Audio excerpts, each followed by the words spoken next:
All right. So we are here with Fred David Padula for the second part of this interview. And in the first part, we've been talking about the relationship between being a documentary filmmaker and an ethnographer at the same time, dealing with the language of ethnography, the intention of ethnography, which is that of documenting things, and at the same time the intention of being a communicator through the art form of motion picture. And now, I would like to go on with the last topic we were talking about in the first part, where you talking about the film Ephesus, a documentary on a religious community, a musical religious community and its rituals. Fred told us that he had filmed the events without a specific thought in mind, but as a participant observer, and that later he gave a shape to the film with a peculiar attitude, which is that of the musician. His main studies were in music composition, so he put together the parts of the film with the same intention and allure of a musician composing something. And at this point, I would like to pose you another question. And these films are being used in education, as we stated in the first part of the interview. There's in particular an academic who is using them to teach his students what is observation and how do you achieve that, for instance, through filming. You talked a lot of times about experience. Filming is an experience. As a participant observer, you were part of an experience. And experience is also cornerstone of education. John Dewey, which we mentioned yesterday when we were talking about your cinema, says that we do not learn through experience, but we learn by reflecting on experience. So in your films, from what you said in the first part of the interview, reflecting on experience is actually re-elaborating the contents which you filmed in a narrative form, which in your specific case follows the ways of music. In the editing process, I think I'm trying to record an experience I'm having, but it helps to have a time period between the direct experience and when you analyze what you've done, when you discover, maybe it's a better word, of what you've done. You've captured this footage. When you're filming, you're in one state of mind. At times, in my case, it's almost not hypnotic. I'm not sure what to say. It's not a literal state of mind. You're just kind of connected into the environment. And when you leave the scene, quite often I don't remember too much of what happened. I mean, I remember what happened, but I don't remember the specifics or in any specific order. And then when I look at the footage, maybe it helps to be away from it for a while, maybe a week or a month, sometimes more. You rediscover it and you begin to understand what you were seeing. And then from that, you have pieces, which you might call in music notes, and you find a theme, and you work out the way you can do variations with this theme, and you build it, and try to resolve it, and end it. And that's kind of how I put films together. In this case, it turned out that it was pretty much like The Evening Starts. It started slow, and it built louder and faster, and then it was over, like almost with a bang. That's a little exaggeration, but it was, it just built up to a frenzy, and then that was it. It was, people just kind of, through exhaustion, they just stop. And that's the end of the service. And it was pretty consistent every time I went, that was that way. Quite often controlled by the man who was the choir director, Edwin Hawkins. he quite often set the rhythm and the pace of the evening. They would all meet, they would walk in, as you'll see in the film, they sit down, they take a little collection, try to collect some money, and then they have a few songs, and again, the choir director introduces a few songs. Then the pastor comes on and gives a sermon, and it's that sermon that puts people into almost a trance state, a hypnotic state. When I use that term with some of the people in the church, they said, no, it's not a hypnotic. They're actually talking directly to God and directly to Jesus. Now we get into a somatic thing, but they do go into a trance in many cases. And I think maybe when I was filming, there was times when I was in that the same state. It was not lost control, but you're one with what you're doing. You're not thinking of anything else. You're just letting stuff happen to you, and you try to record it the best you can. It helps to be familiar with your equipment so you don't have to think about what you're doing. I always simplify things. In the case of the exposure of the camera and all, I worked that out at the beginning, and then I just forgot about it. As far as focusing, you should know your equipment well enough that you can focus without thinking about it. And then you just try to become enveloped with the subject. And then when you later on get into the editing room, you try to make sense of how you can structure this. And I do my best to not be too literal about how the evening went. In this case, it just kind of came out as it did. And it's a pretty straight, organized way that the evening begins, develops, and ends. I wasn't trying to capture that literally, but it just kind of is a natural chain of events. And so that's pretty much it. I'm not trying to make a comment in any kind of authoritative way. I'm not an authority to the subject. I was just a new experience. A witness. Yeah, a witness, yeah. And trying to understand it the best I could. I was fortunate enough that I went there many times, so I became one with the people. They knew who I was, I knew who they were. They were no longer inhibited with my camera, and I was no longer inhibited with being there and filming, and that takes time, many encounters. But it allowed me to be very intimate with the subject, with the people.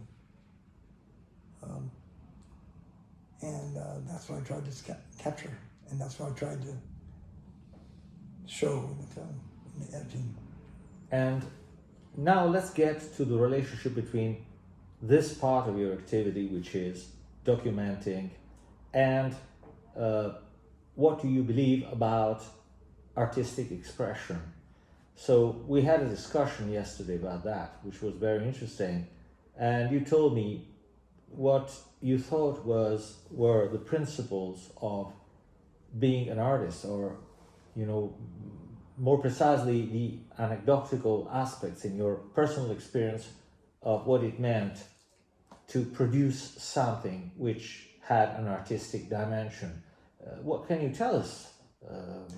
I think I used an example of comparing it to science in a way that a scientist gets an idea and he pursues it and tries to discover as much information as he can about it. Yes. And as he's doing that, he learns more and more and becomes more and more familiar with the challenges. And I see art the same way. You maybe have an idea or a little inkling, and you just kind of explore it and play with it. And it opens up more and more options. And you try to pursue the options which best fit your ideas and serve as a catalyst to keep you exploring. So I see art as kind of an exploration of ideas. Exploration of ideas is the best way to put it. Ideas come to you as you have ideas. So it's like you're trying to respond and pursue information as it comes in. It's always questioning, you're always asking questions. And sometimes you get answers, sometimes you get just little hints of something, but hopefully it's enough of a catalyst to keep you going and exploring. And if you're not interested in the subject, it's pretty hard to explore it. And so I think scientists pursue specific aspects of science that they're interested in, that they're intrigued in, that they're driven by.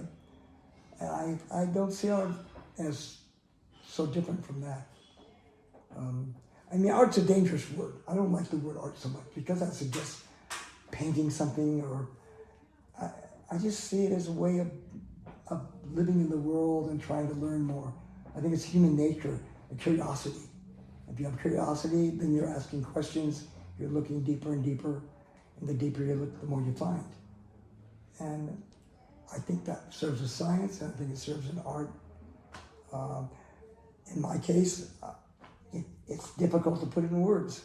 I feel like I'm stumbling right now. I don't know how to tell you. But the feelings are there, the idea's there, the brain is working. But it's not always coming out verbally.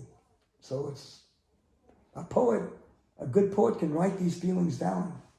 I'm not a poet, I'm not a verbal poet, but that's what I think makes a good poet, is that he can be very succinct with the feeling and the idea. And that's what you try to do when you're editing a film, is you try to find the idea and the best way to present it as clear as you can, even though that idea might not be verbal. You may not be able to talk about it, but the essence of the idea is there, and you try to make it clear. And that's the challenge. And most often, it doesn't always work, but you work at it until finally you try to find a way to share this idea with somebody, even though maybe it's not in the form of language, traditional language of using words. Now we can talk about another important aspect we were mentioning, which is how did you, let's say, use these ideas to implement your activity as a teacher when you were a professor, when you were teaching cinema in universities? Which steps did you follow to help your students to transform their experience, filmed experience, into film, into real film? Well, film requires a certain technical knowledge, but that technical knowledge, a lot of people get caught up with the technical knowledge, and they never, I can use a little water, thank you. Yes.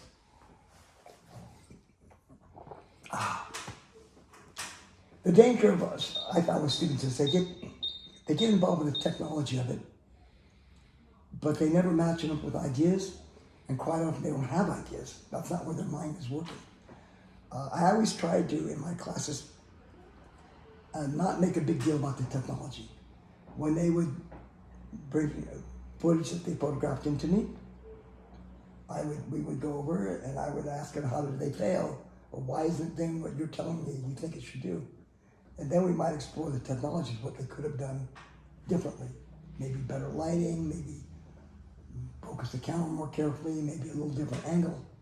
But I don't like to make that as the class. It's just a way to, if you're making a pair of shoes and you make it just a beautiful pair of shoes, but you don't stitch it very well, then you talk about, well, this shoe is beautiful, I like the idea, but maybe if you stitch it a little bit better here and there, it might hold together better. So